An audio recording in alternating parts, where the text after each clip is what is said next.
오늘 본문은 주님이 빌라도에서 사형 선고를 받은 이후에 일어난 일들입니다. 그러니까 목요일 날 저녁에 최후의 만찬과 겟세마네 동산의 기도가 이어집니다. 그리고 그 새벽에 거의 한 12시쯤에 체포됩니다.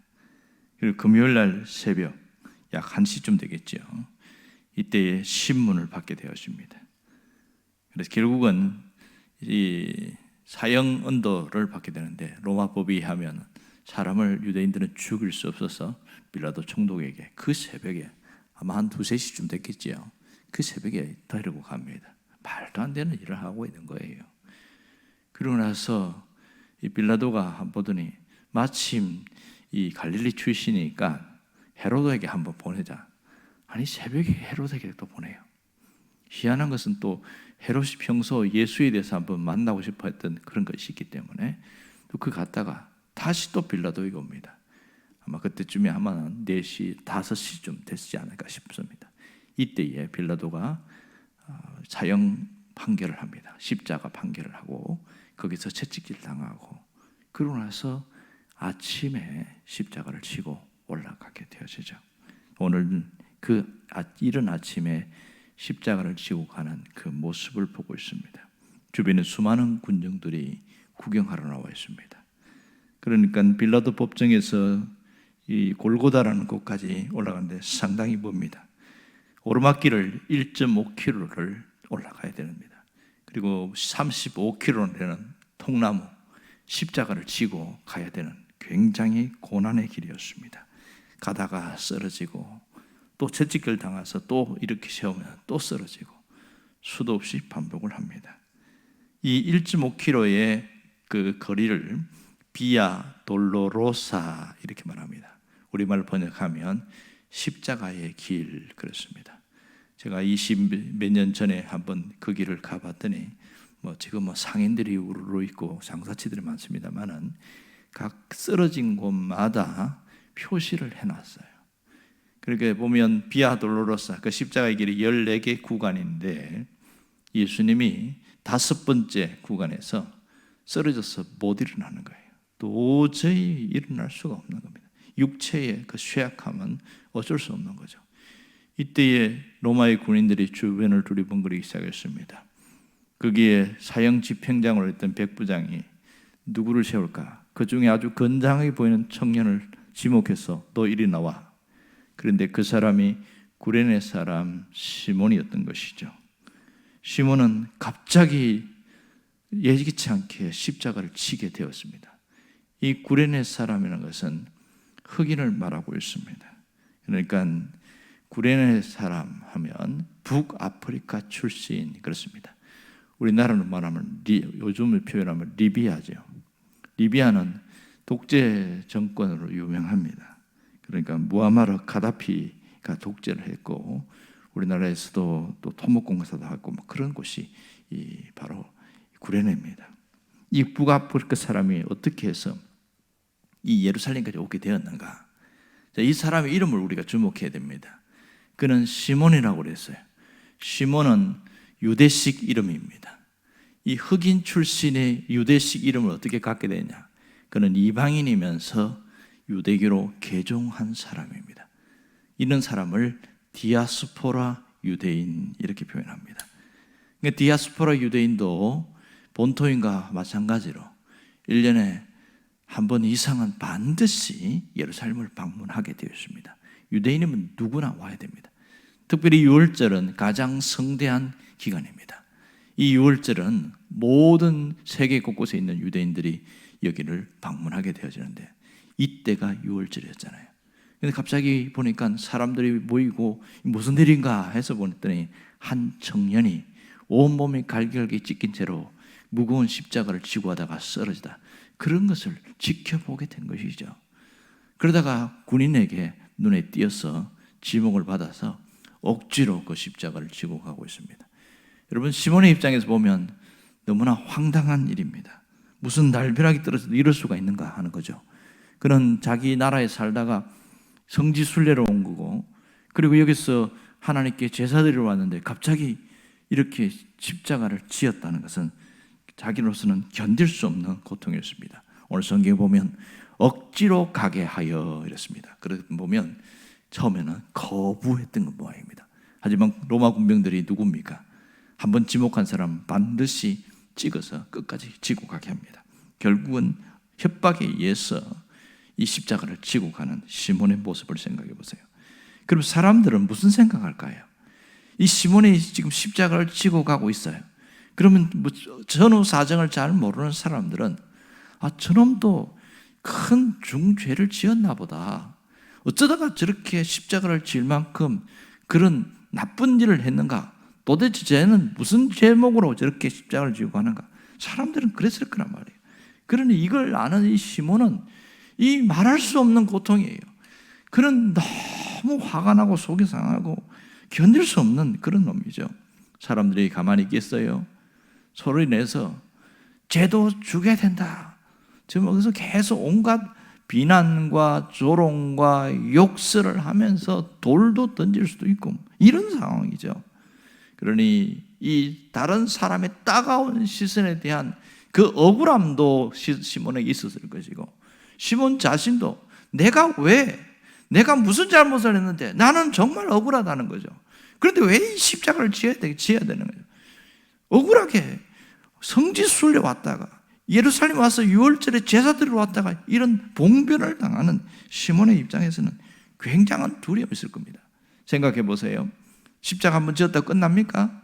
그것을 골고다까지 지고 올라갔다가 내려올 겁니다. 사람들의 기억에는 어떨까요?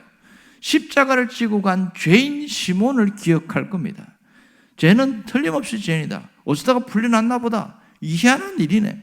끝까지 그는 비난과 야유를, 모욕을 당하는 그런 수모를 겪었을 겁니다. 여러분, 강제로 골고다 언덕까지 십자가를 지고 가는 시몬을 생각할 때 이거는 정말 날벼락인 것이죠. 군인들도 가만두지 않았을 겁니다. 끝까지 십자가를 지고 가게 하기 위해서 끊임없이 채찍질했을 것이고 그는 정말 억울한 누명을 쓴 그런 모습으로 가게 될 겁니다. 그렇다면 우리는 오늘 여기서 왜 시몬이 십자가를 지게 되었는가? 이 부분을 우리가 생각해야 됩니다. 이런 주님의 마지막 발자국 하나하나를 보면 하나님의 허락 없이 된 적은 없습니다. 이것마저도 하나님의 허락하에 이루어진 일인 것이죠. 그렇다면 하나님은 왜 구레네 시몬에게 이 십자가를 지게 했을까요? 여기서 시몬은 모든 사람들의 대표자입니다. 시몬은 모든 죄인을 대표하는 자로서 십자가의 고통을 잠시만이라도 체험하게 되는 그 십자가에 동참하게 하려는 것, 이것이 하나님의 의도입니다. 군인의 입장에서 보면 예수님이 지고 와야 될 그 버거운 십자가를 대신 지고 하는 그런 어떤 도움의 역할을 했겠죠. 하지만 예수님의 입장에서는 시몬의 지는 십자가 도움이 필요 없었습니다. 그러면서 아니야, 이건 내가 져야 되는 거야 하고서 빼앗지 않았다는 것을 주목해야 됩니다. 시몬은 모든 죄인을 대표해서 십자가를 지는 것을 직접 체험하는 자라는 것을 주목해 봐야 합니다. 여러분, 십자가를 아무나 지나요? 지고 싶다고 질 수 있는 것도 아니고 또 지기 싫다고 해서 못 지는 것도 아니고 그렇습니다. 주님은 이 시몬이라는 사람을 통해서 우리가 지고 가야 할 십자가가 있다는 것을 보여주고 있습니다. 이 시몬을 통해서 십자가에 동참하는 그 모습을 주목해 보라는 것이죠. 오늘 여기에서 하나님은 시몬을 통해서 죄와 십자가의 무게를 체험하겠다는 것을 잘 기억해야 됩니다. 오늘 다시 한번 정리해 보면 이렇습니다. 왜 시몬이 십자가를 지고 갔는가? 그는 모든 죄인의 대표자라는 것을 보여주고 있는 것이죠. 모든 죄인의 대표자. 그 다음 시몬은 예수님의 순환에 직접 동참한 자였습니다. 십자가와 죄의 무게가 얼마나 큰지 그것을 간접적으로 체험하게 한 겁니다. 그는 십자가를 지고 죽기까지 하지는 않았습니다. 골고다까지 가는 것만 자기가 한 것이죠. 그리고 이 시몬은 어떻게 됐을까요? 여러분, 시몬이 마지막에 기독교 신앙을 받아들였어요? 안 받아들였어요? 그것은 확실히 이야기할 수 있습니다.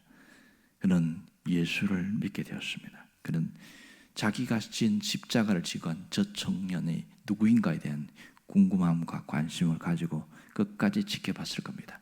십자가에서 죽어가는 그 절정의 모습에서 7마디의 외침 속에 도대체 저게 무슨 말인가? 그러면서 그는 새롭게 보게 됐겠죠. 로마서 16장 13절에 보면 이런 말이 나옵니다. 주 안에서 택하심을 입은 루포와 그의 어머니에게 문안하라. 그의 어머니는 곧 내 어머니니라. 바울이 로마서를 기록하면서 루포와 그의 어머니를 언급합니다. 우리가 오늘 본문의 21절에도 보면 이 시몬을 알렉산더와 루포의 아버지라고 이야기하고 있어요. 그렇다면 이 시몬은 예수를 믿었고 자녀들과 아내에게도 기독교 신앙을 갖겠다는 것을 분명히 알 수가 있습니다. 그는 단 한 번 잠깐 지은 십자가 때문에 그의 가문 전체가 길이 기억되는 그런 사람이 된 것이죠.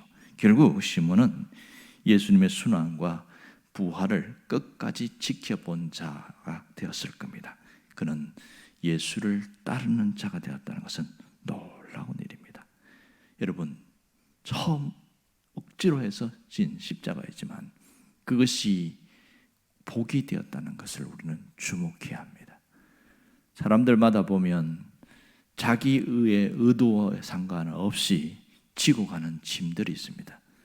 기독교 신앙을 가지 않은 사람들도 이것을 십자가라고 이야기를 합니다. 자기가 지는 십자가다. 그런 여러분 들은 말 중에 유명한 말 아시지요?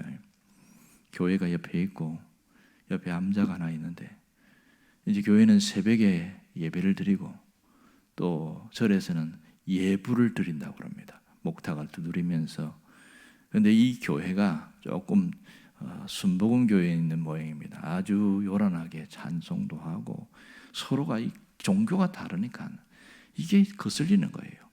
예불을 드리는 조용한 시간에 할렐루야 예수님 찬양 들어오니까 그게 귀에 거슬리고 또 예배 드리는데 목탁 소리 들리니까 귀에 거슬리고 서로가 반목과 질실인데 이거 어떻게 해결해야 되냐? 이게 종교 전쟁이 돼버리니까 해결할 수가 없는 거예요. 그래서 이래 이게 그 스님들을 이렇게 주지 스님이 주시하면서 우리가 이 문제를 어떻게 해결할꼬 그러면서 탄식을 하면서 앉아 있는데 저 어린 동자성이 손을 번쩍 들면서 주지 스님, 제가 십자가를 지겠습니다. 이러면서 갔다는 거 아닙니까? 스님도 웃자고 한 얘기했지만 자기가 질 수 없는 것을 십자가를 진다 이렇게 표현합니다. 사람들은 자기 의도와 상관없이 맡겨진 짐들이 있어요. 어쩔 수 없이 지어야 되는 짐이 있어요.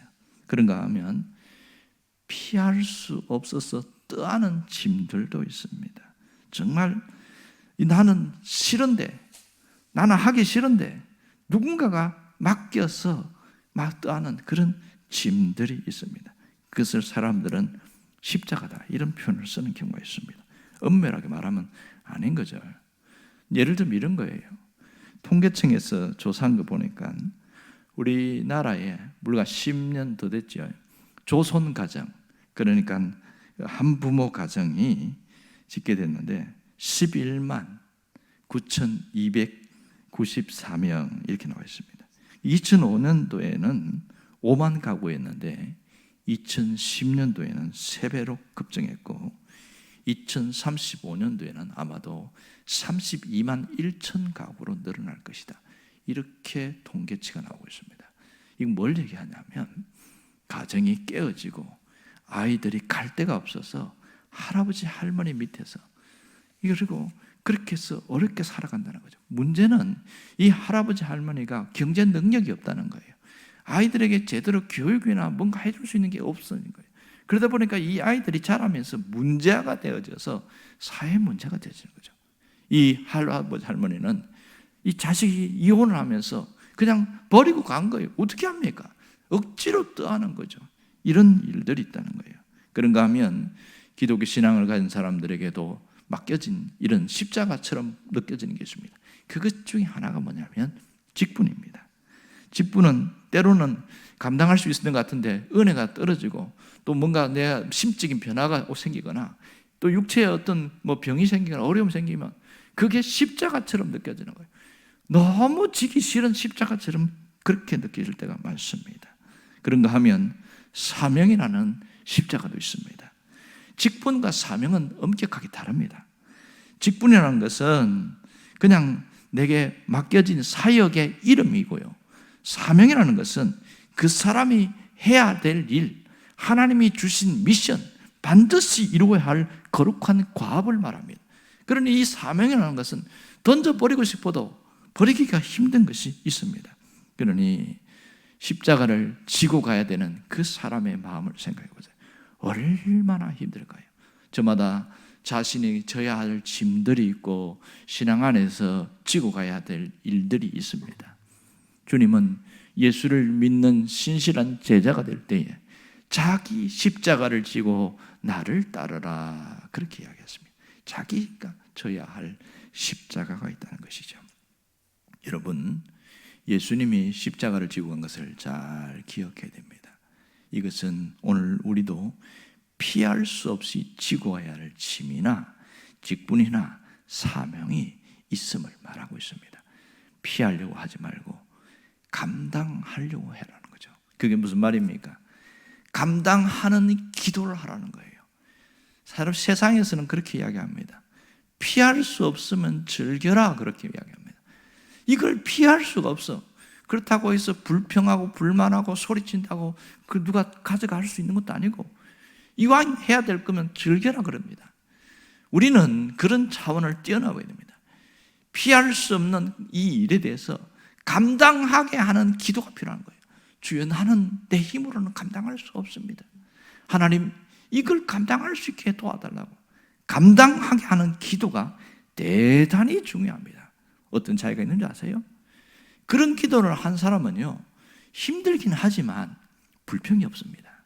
오히려 거기에서 더 좋은 것을 찾아내기 시작합니다. 그리고서 묵묵히 견뎌갑니다. 하지만 이런 기록 없는 사람은요, 끊임없이 불평해요. 끊임없이 원망하고 왜 내가 이런 일을 맡아야 되는지. 그런 어떤 할머니 보니까 자기 그 손주를 키우는데 얼마나 욕을 많이 하는지, 자기 아들 욕을 하는데 그 아들이 죽은지 살았는지 모르겠다고 온갖 욕설을 퍼붓는데 이 손주가 있는 데서 그런 욕을 하는 거예요. 얘가 자라서 어떻게 되겠어요? 그런데 이 할머니가 교회를 나오네. 이거 어떻게 해야 됩니까? 이거 감당하는 기도가 필요하다는 걸 알아야 됩니다. 여러분, 어쩔 수 없이 지고 가야 되는 일들이 있습니다. 더 이상 불평이나 불만을 끊어버리고 이제는 주여, 내가 감당하게 해주옵소서. 이걸 잘 견딜 수 있게 해주옵소서. 그런데 놀라운 변화가 있습니다. 이 구레네 시몬은 어쩔 수 없이 억지로 진 십자가였지만 그의 가정에 복을 얻었습니다. 하나님이 그의 가정에 예수님을 대신해서 잠깐 진 십자가였지만 단순히 예수만 믿은 것이 아니고 그의 가정을 통해서 놀라운 일들을 해나가는데 모든 것에 하나님이 책임지는 축복을 얻었습니다. 여러분, 내가 감당하는 기도를 하면서 내 십자가 지고 나갈 때 주님은 우리를 새롭게 만들어 나갑니다. 나를 통해서 하나님의 뜻을 이루기도 합니다. 나를 통해서 하나님의 놀라운 계획을 펼쳐나가십니다. 내게 주어진 십자가, 내게 맡겨진 직분을 잘 감당하게 해주옵소서. 이것이 오늘 여러분의 기도가 되기를 간절히 바랍니다. 기도하겠습니다.